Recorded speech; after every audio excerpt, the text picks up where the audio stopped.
Well, hello from snowy Boston. How the heck are you, Kerry? Welcome to the Backpack Show. I'm cold. It's like 13 degrees in Nashville today.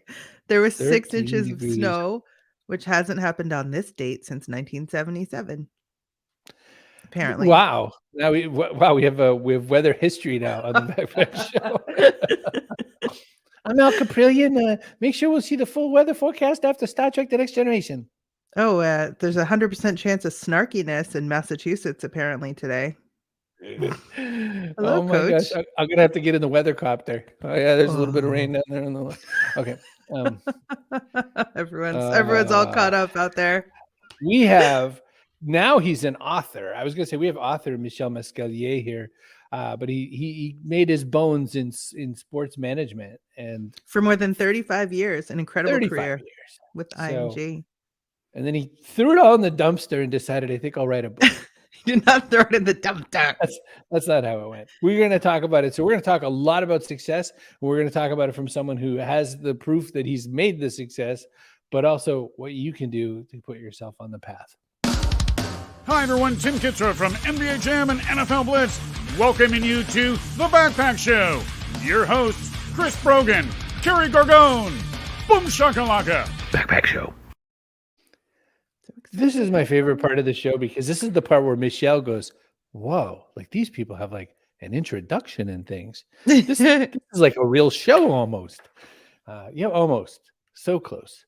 Hey, I saw comedian Janie Godley in our little flow through, and I just wanted to use this time to say, I'm glad that she's out of the hospital. She had gone in for getting something removed, and she seems to be on the mend. She's been very public about it, actually. She had cancer and, she had to go in for surgery, and so she's doing well. So we wish her well, Janie Godley.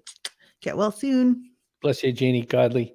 Hey, listen, let's do a couple ads, and then we'll grab Michelle. So we are sponsored by Castos. If you want an audio podcast host, these guys are swell. Castos.com, super easy to use. You know that because I use them. You want to make a video show just like this? Super easy. So easy. You could get off a plane after leaving Dubai and land in the Swiss Alps, and you can show up on the show. See Brogan.me/StreamYard. Very good host. So we'll do the other two ads in a little tiny bit. Browser I think it's time based, so easy. Yeah, nothing Let's to get it. our guest. Let's grab Michel. Michel Masquelier, welcome to the Backpack Show. Thank you very much for your invitation. Thank you for joining us fresh off the plane from Dubai. Your audience right now is from places like Las Vegas, Mexico, Scotland. Where am I missing? Maine. Yep, we've got a whole bunch of people all over. Several of them snowy locales like your own. So first, we're going to have to harken way back before your decades-long career in sports management, illustrious, working with like the Olympics and stuff. You were going to be a lawyer. Yes, went to law school. Yeah. What happened? Change your mind? I'm so glad I took the decision. I mean, I wasn't really good at school to start with. To be honest, I was kind of a bit of a reject. So I couldn't find what my passion would be. And I was not motivated by the score that I was getting at school. So ultimately I choose, maybe I'll try law and see where I want to be, what I want to do after that later on.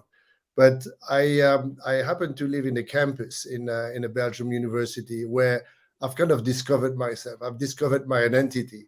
And I discovered that even more like almost after. I was organizing a public speaking competition. I was organizing a bicycle race. I was organizing everything you can imagine when you have so much time in your hands. And effectively, what's happened is I've discovered I was a promoter. But I didn't realize I was going to become a promoter working for a sports management company. So the day I had my diploma, I gave it back to my parents. I thank them very much for helping me with the finance and getting that ticket. But I said, now I'm going to follow my heart. I'm going to follow my dream. I'm going to follow my passion. I think that I'm not going to find what I'm looking for, not exactly knowing what I was looking for. I think I'm going to find that in an Anglo-Saxon environment. So I've been to America and I've discovered backpacking America. I've discovered a new life, a new dimension, the way people are thinking. And well, I said to myself, I'm going to start by crossing the channel. And I went to London. And that's where my career kind of started, with very little money, if anything. I had an old banker's car, had my luggage in there, and I said, okay, now I'm gonna start my journey towards whatever it will be, success, hopefully. First thing I need to do is to speak English. I went there and no contact, very little money, as I said. Couldn't speak the language, but I had to start somewhere. But I had a big heart, so I put my lawyer degree in the backpack, so to speak, but I don't think I ever used it properly. And then I started my career on that foot. Promotions was one of the early businesses, correct? You and your brother had a promoting business, is that right? I did from early days. When I had time, I was organizing whatever I could, and or trading things and businesses. When you're a kid and you want to have some pocket money, so That's that right. was I was doing as a second nature. I believe in ourselves. We have a degree of identity that maybe takes time to discover. I certainly believe that a lot of people, if not all the people, have huge talent, but they're often overlooked by a system which are not designed to let express yourself, your talent. So my example is very simple. I was doing tests at school and I had bad results, so therefore I was somebody who didn't have great chance of a successful career. Fortunately, I didn't let myself influenced by these scoring system, and I decided that I was going to be the captain of my life, the artisan of my own future, and I took calculated and certainly this emotional intelligence, which I felt like was much more powerful than an academic intelligence, was the fuel which animated my career starting in London. You after in or around starting in London, if I have this detail right, one of your early first sponsorship pickups was working with Yves Saint Laurent. Am I in the right boat now? And That's this is one of your... correct. There was Okay. one little step before that. So I get to London, and then Yeah. I need to get somewhere, and I offer my services for free in a law firm, right? And why do I do that? Is because I just wanted to have a little bit of a credibility and to start, opening doors. And I was so determined to get somewhere that when I had the opportunity to push a door and offer my services, and the guy said, well, why should we hire you? And that sentence still resonated in me. And every time I interview people, I kind of ask the same question: where do you fit in an organization? What's your X factor? Why should I hire you? And then I said to that person, listen, I speak English. I'm sorry, I speak French. I'm here to learn, and I'm not going to let you down. But the best way to convince you that I'm not going to let you down is that you're going to pay me when I'm going to be productive. So that was the first step. Once I was in that firm, I've discovered that one of their clients was IMG McCormack, the sports management company, the biggest, of all. And then I've asked them if they wouldn't mind to sponsor me or recommend me to work for that organization. Exactly the same process. So I go into that organization, recommended by the firm, and then they ask me the same question. Say, well, you sound like a nice guy, but why should we hire you? Say, well, I will sell sponsorship, I will generate revenue, but you don't pay me until I am productive enough. So I got involved into this organization, and one of the first accounts that I inherited was to manage the return of Mercedes into endurance racing. And the sponsor was Yves Saint Laurent. They were looking for a sport where there was a strong kind of male identity, like endurance racing. And so we merged the concept of Course Yves Saint Laurent with endurance racing and organized all sorts of sponsorship activation around that. That was for me the beginning of really enjoying life on the road and being very creative. You're a little bit of a rebel in IMG, though. Yeah, I think you can say that. I don't think they were like, oh, well, he's like really towing the line here. So what were some of the things you did to shake the place up, like starting media, for example?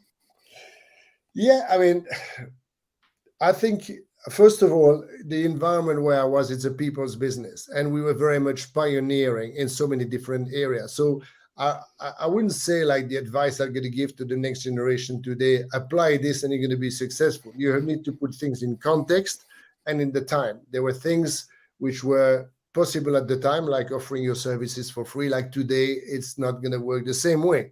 And likewise, when we started working in sports management, that was a new industry. But McCormack was the inventor of sports management. So we had the world as ideas and opportunity. And once you are a little bit creative and rebel and adventurer and ambitious, this is the sort of playground where if you have a good idea and you have a bit of sense of professional operation, then you can generate revenue and design a new business model. And that's what we did on and on. And I've worked for the Olympics and the Winter Olympic Games in Albertville, 1992. Then I've opened an office in Brussels for the Benelux countries. Then I got involved in European sales. We were selling sponsorship to whatever company we wanted to bring into this equation. But my big chance, the big breakthrough was when basically media morphed from state television, we call free-to-air television, into pay TV. And that technology opened the gate flow of, all these outlets needed content. And we were at the source of generating content, whether it was to produce or negotiate TV rights. So the business model that I started developing with the team of individuals is that we were the middleman between league, sports event, federation, promoters, right? And we were negotiating on behalf of those organizations to basically sell the TV right, to monetize the media rights on a worldwide basis. And the business model was so prolific that we ended up having something like more than 200 clients, 20,000 hours of content in our portfolio. I've opened something like a good 40 offices around the world, not big offices, like 5-6 people in every offices. So when we go and see Wimbledon, for instance, and they say, listen, we're going to sell the live rights of Wimbledon or on the worldwide basis, then, in every single market where there is media interest, we were brokering those rights. But then we were talking to Wimbledon and Roland Garros and the Australian Open and the US Open and the ATP Tour. And then we were the supplier of tennis to the world of pay television. Likewise in motor racing, likewise in football, likewise in rugby. So all these opportunities basically allowed me to create the world's largest independent production and distribution company in the world.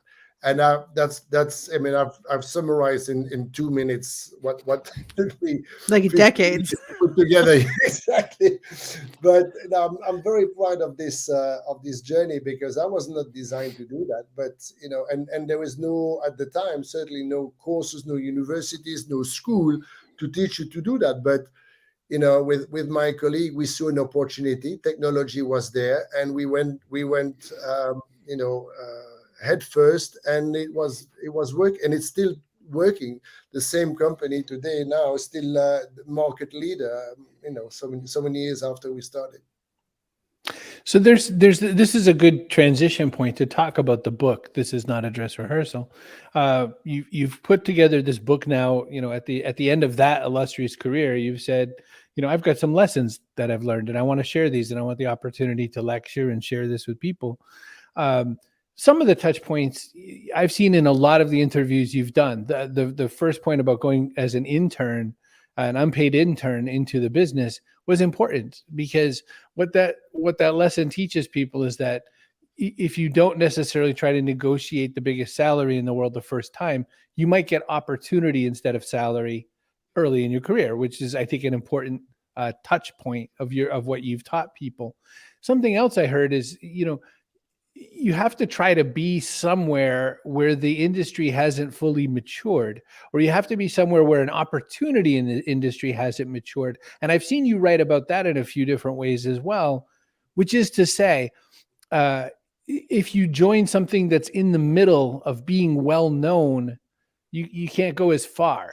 And so I'm curious to know, in your book, This Is Not a Dress Rehearsal, how much of this is you looking back on your life, and how much of this is you reflecting on what you wish would have come through the door more often in your 35 years of doing the work?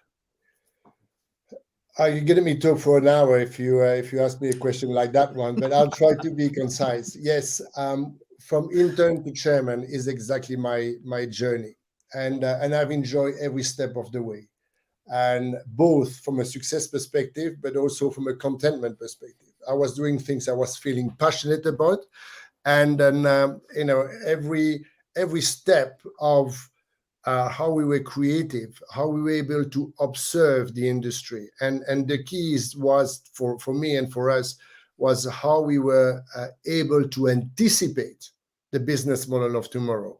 And then from one to another, we've kind of created this kind of a business war machine, which ultimately became, a company which, when McCormack passed away, has been sold for $750 million. And then the second generation, after selling that to Forsman Little, a private equity firm, has been sold for $2.4 billion. And then and now it's floated for north of $10 billion, something like that. So, of course, I'm not going to take the credit for that. I'm just telling you, like, there is a generation of pioneers, of people who kind of smell the good opportunity, but then create a business around it. It's just not like a touch and go. It's a proper business in the world of sports management, entertainment. And then it's a worldwide business, which, probably is nearly 50 years old, I would say. So having had the chance to be at the right time, at the right place, and with the right heart, put it this way, I thought like that when my career was kind of mature enough for me to kind of, I'm going to capitalize, sell my stock, and I'm going to take some time off and reflect. I wanted to give back. And that's what motivated me to write the book. Originally, I'm gonna say I'm gonna put together some sort of advice for my kids. So if there's 3 people who write the book, if my 3 kids get inspiration, it's a success. Then I get a little bit kind of carried away because everything I say in that book is absolutely authentic. Every single story is something which happened to me. And I was trying to compile all these adventures, stories, success stories, and also failure into a series of guideline of advice on how to maximize your chance of success. So, the next gen, which to me is the most important way to look forward as far as the future is concerned, 25% of the population, the 100% of our future, to give back and to give advice to the next generation is something which, give me the kick when I wake up in the morning. But at the same time, I say, oh my gosh, I've been 35. It took me 35 years to build this all-round reputation of serious and successful businessman. I'm going to do a book. Why am I taking that risk? I'm going to make a fool of myself. But it's a challenge. It's a new creative challenge, and that's what I need. And it happened. It was the right bet because it went on sale, and on the online it became bestseller after 1 week. But that's not where I take satisfaction. I take satisfaction when people read the book and just say, oh my gosh, this is so genuine. You really speak with your guts, you speak with your heart, and I've taken this for myself and so on. So I think I'm going to be now kind of be on the lecture circuit and basically interact with the next generation and saying, this has been my journey. And most importantly, I don't look at business or life in general and looking at what will be the end game, how much money you want to have. Do you want to be a millionaire, billionaire? Happiness is not the end game, is not a destination, is It's you are the artisan of your happiness every day. And that's exactly the same criteria which I've developed in the book on how to be successful in business and how to be successful in your private life. And I juggle with these same sort of advice and criteria and just saying like, carpe diem, seize the day, enjoy every moment. And at the same time, you can have your cake and eat it. You don't need to sacrifice your career and all your personal life and all this enjoyment that you get because you are so obsessed by working and you do nothing else, or vice versa. You don't need to be like the hippie who's doing his yoga and thinking about, my personal inner whatever, and then don't have time to generate revenue to feed your family. I mean, it has been my story. And I just say, if somebody like me with little education, couldn't speak English, went to London, couldn't say a word of English, and had the journey of being the chairman, the president, and then the chairman of the world's largest independent sports company in the world. And, I'm able to do business in any part of the world. I have friends in every part of the world. If I can do it, you, the next generation, get perhaps some inspiration because you have the potential, you have the talent. It's just like get it out and give it a shot. When we come back, we're going to talk a little bit about your nonprofit. Coach Woodard has a question for you. Everybody stick put. Michel Masquelier will be right back in 35 or so seconds. We have 2 more sponsors to thank. Hey, would you like a .online domain? Sure you do.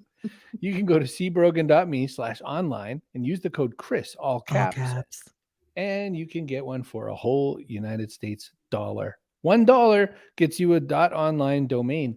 You could try out that new business idea you have that Michel has inspired in you today.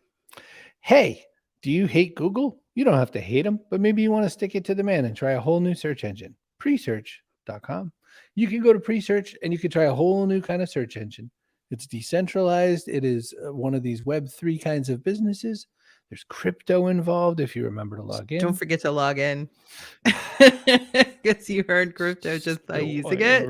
So only if you're logged in. Chris was using it for like a month and a half and never logged in. Oops. There went all my riches. I'm not a crypto billionaire now. That's Why right. aren't I a Winklevoss? All right. So we're going to grab Michel back and we're going to ask some questions about nonprofits and also Coach's question. It's like my birthday twin Dolly Parton says, you're never going to do a whole lot unless you're brave enough to try. That's right. Yep. Kerry, what did Coach ask? Coach had a question. What do you see as the next generation of sports business? Where can the business go from where you took it?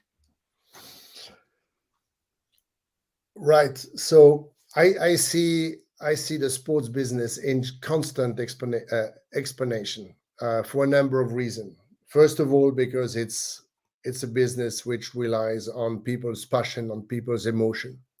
And, when you have fans who cheer for whatever sport, for whatever athletes, you have an emotion that you can capitalize on and that you can monetize. I simplify.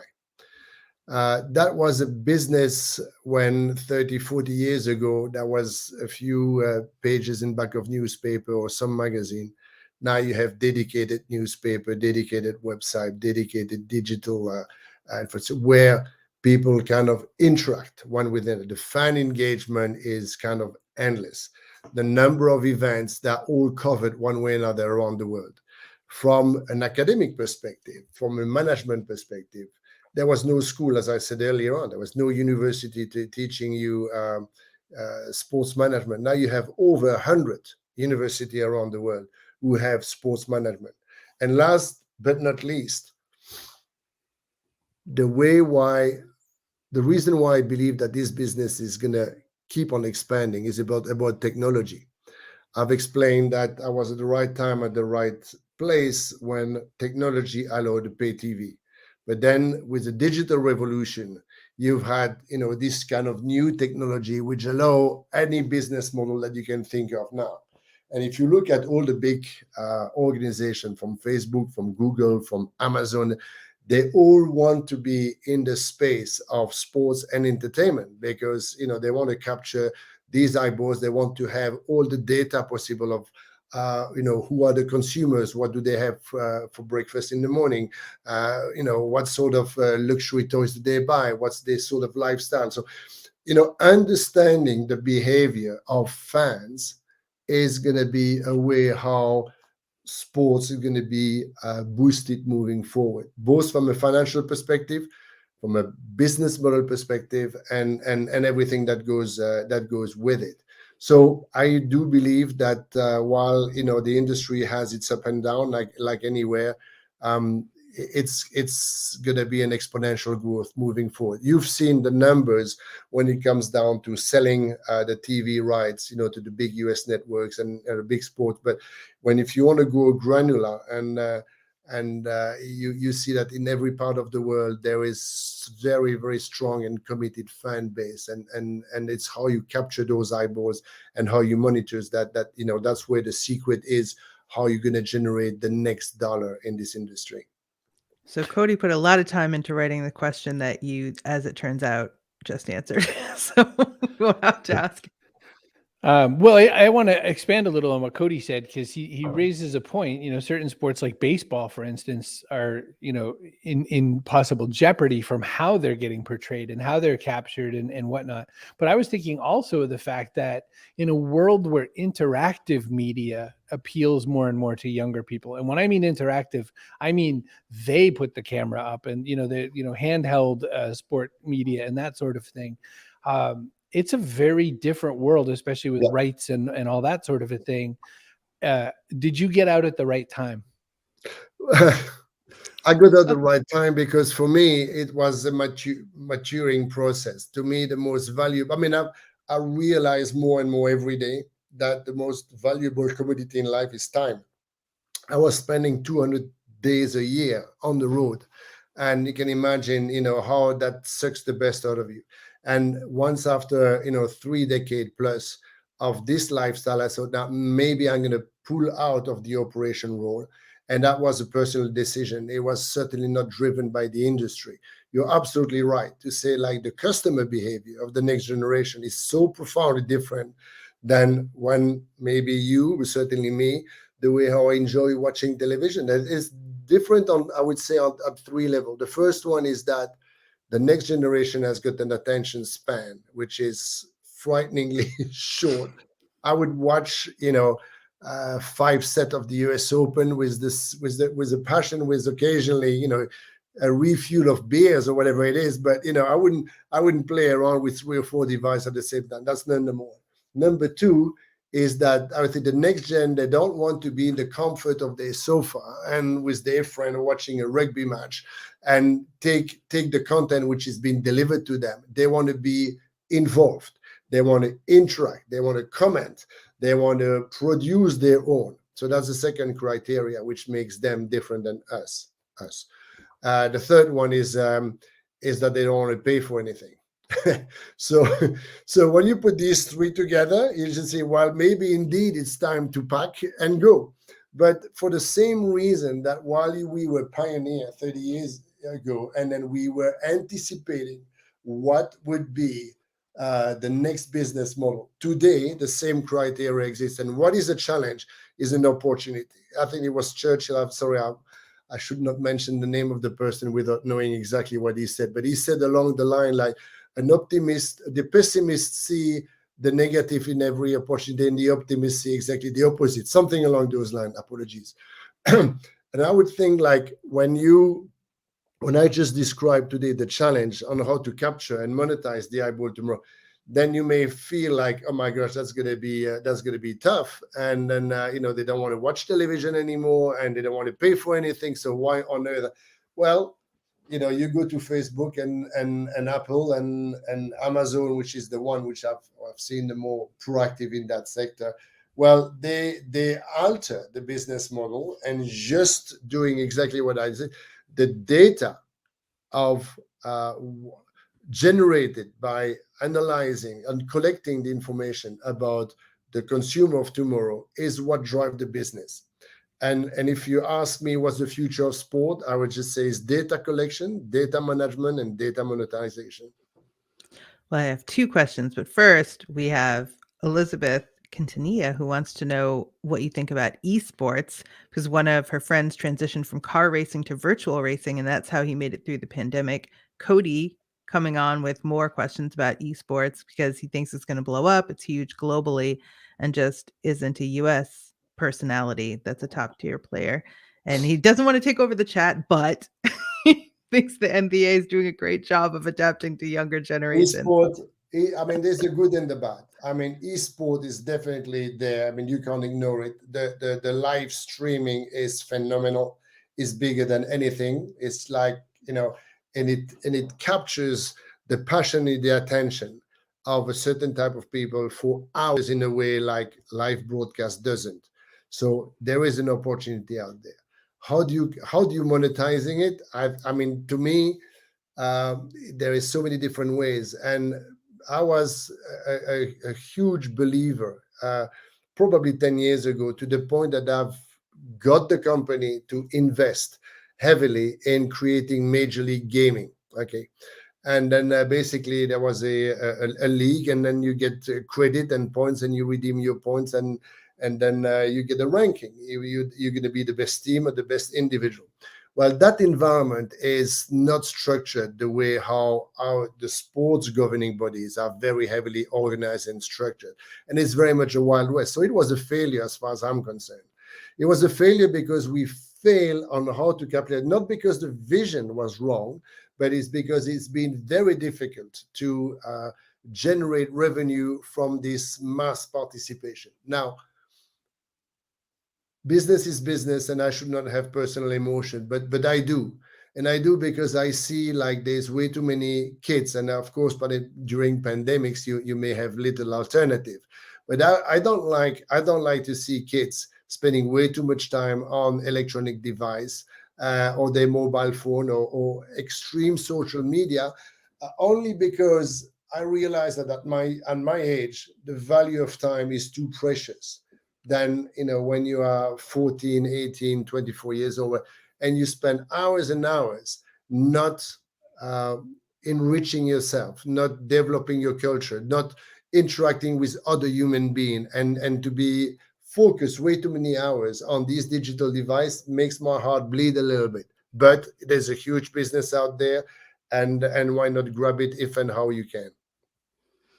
I had one other question. You talked about kind of the decades-long progression of your career in sports management, but you did take a little bit of a break in there. So what, like a decade in, you just went on a walkabout or something?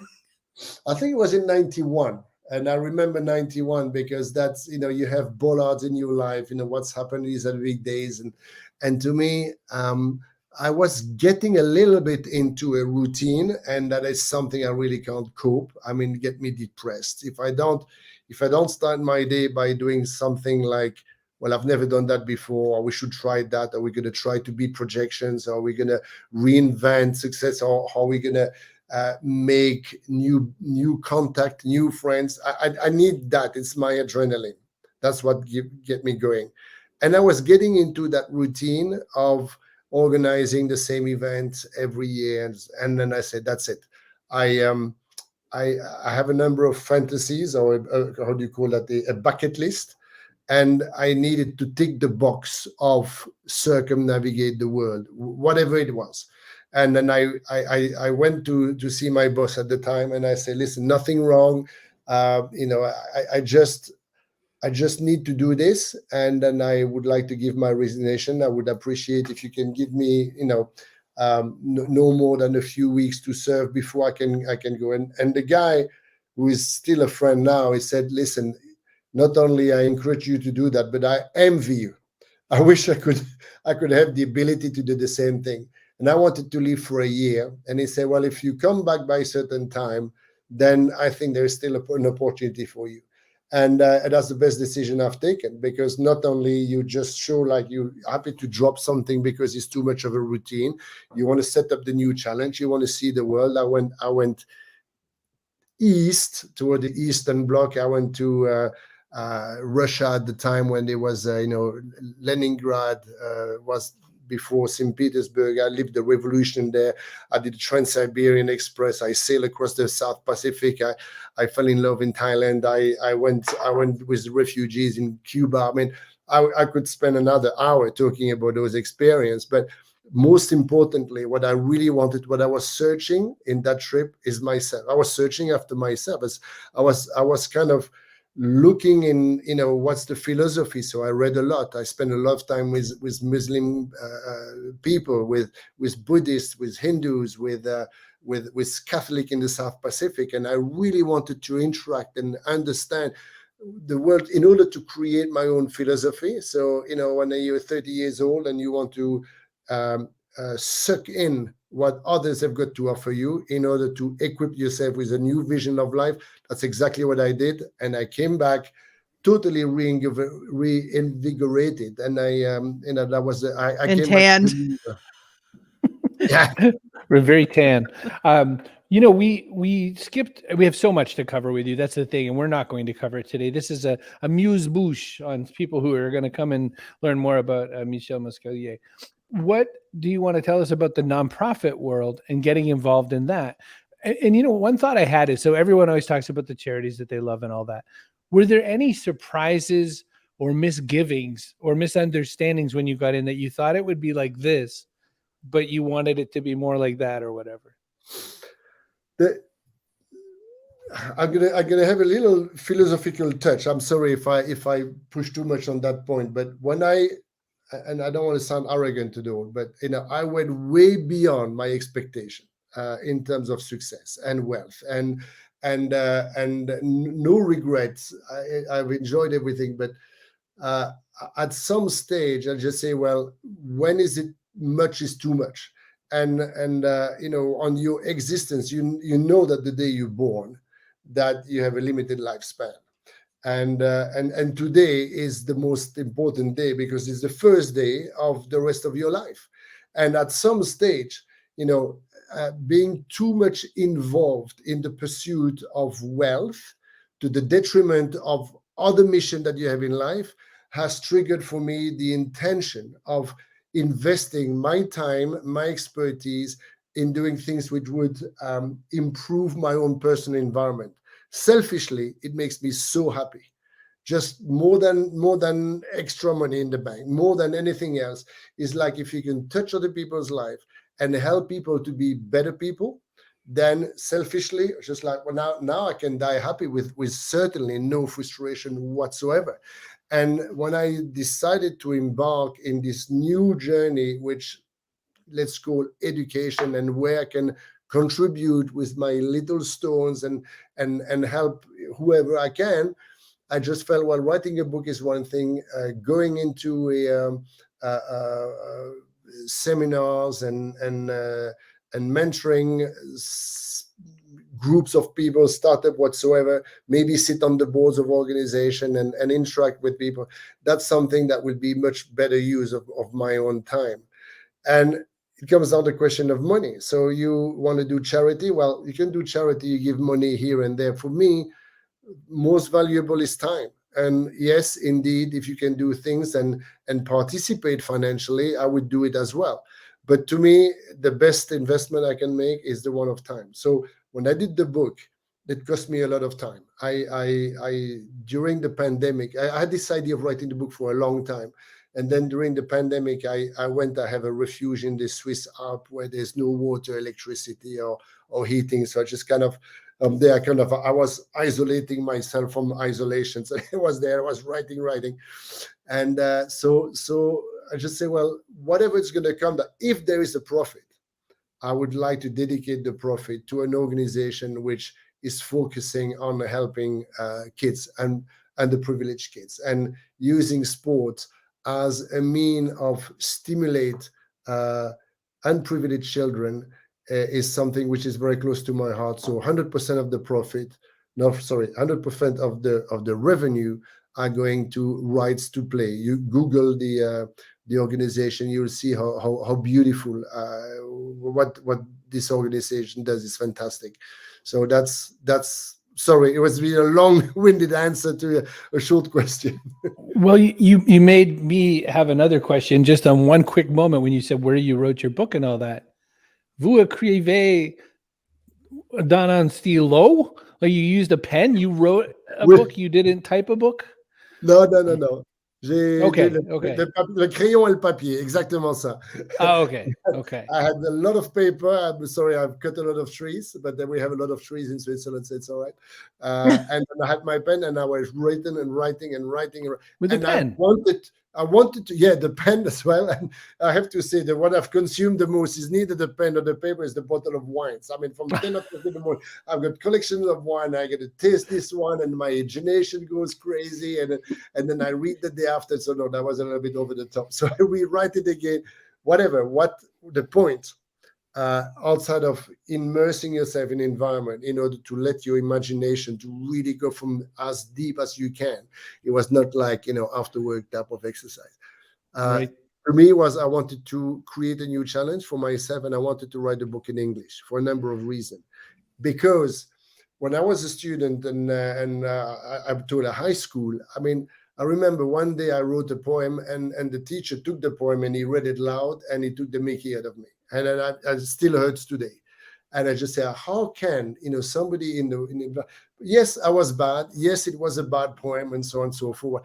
But if now I look back and I managed to write a book, which is a bestseller in a language which is not mine, this is my revenge to what I was describing. Yes. Some sort of an environment where people fail to discover its talent. And that's the point I want to make. And that's why this challenge, I mean, I've sweated. I mean, you can hear my English is all right, but it's not perfect. When it comes down to writing very good. Book, I had to, my daughter had to check. Said, "Daddy, you can't say that. I mean, it's full of spelling mistakes." I said, "Yeah, but ultimately, it was many hours, and I'm delighted with the outcome." Mainly because people are calling me or writing to me and just say, "Oh my gosh, that is so spontaneous. This is so true. That is." And I try to be emotional in the sense that it's not a business book. Right. It's from the heart. A book which has message which goes way beyond your personal achievement. And my life could have flipped on a number of occasions. I mean, and I've been confronted with some serious issues, like I had a son who, when I was on holiday, went through a window. I was the other side of the window, and he hit his head, and he cut his throat, and he had a sheet of ice going into his throat, cut his carotid, when it cut his tongue, and he was gushing blood, and basically he lost 2.5 liters of blood in my arms. I was covered, and basically he passed out in my eyes. His eyes said goodbye to me. I mean, there was no other description that to say the world is shutting down on you. And one of the message in my book is always believe positive thinking just create miracle, and a miracle happened. I was trying to have the ambulance happen. They resuscitated him. They did a blood transfusion in the ambulance. He was in a coma for a week, and then a few years later he's a youth Olympic racer. And my wife had cancer, and we didn't know, and it spread, and we didn't know whether there was going to be a positive or outcome. So I had to manage the expectation of my children, and that took a number of years. So when you so again, very happy ending from that end as well. So the bullet went very close to your ears, and when you share these stories with the community, and then you draw the conclusion after all these anecdotes. And it says, guys, there is only one life. There is no dress rehearsal. Make the most of it. Enjoy the day. Seize the day. Today is the most important day of your life. That's the beginning of the rest of your life. Well, we found our way to the rest of this interview. So this has been grand. We have 2 or 3 more things to do before we leave. I just realized we didn't tell him how the show ends. Well, it'll be a surprise. We'll figure it out. Oh, and here's our person of the day. Kaboom! I mean, I think on volume alone, it has to be Cody. I think Cody is our person of the day on volume alone. So good job, Cody. Fine work. And oh, by the way, Coach Woodard says your English is better than my French. So he's very impressed with your English. And I think, I love that you said you wrote it in English just as one more kind of like FU to Monsieur Cravat back in Belgium, who decided you weren't the right guy. Yep. So That guy we can have a suck it. question that we ask every guest that has ever been on here, Sir Mix-a-Lot, everybody, Sister Anne Flanagan. That question is, what goes in your backpack? Now, this could be something physical, like apple, Extra set of teeth. an extra set of teeth. It could be something metaphorical. Like Oh, gosh. kindness. I would put a sentence or two sentences, and I would invite anybody who's got a backpack and to slip that, but it's not going to take too much space in the backpack.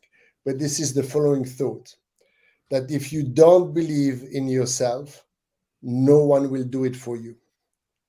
And that is the point, that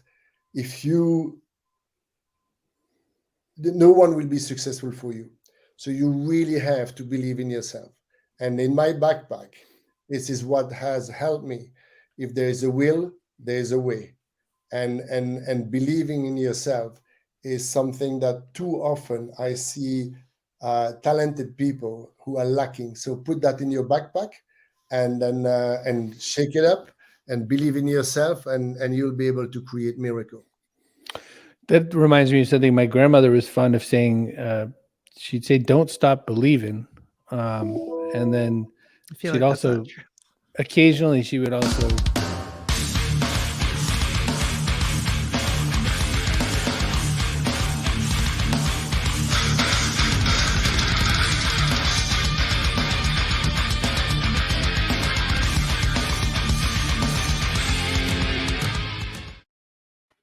I mean, I guess if that's how you roll.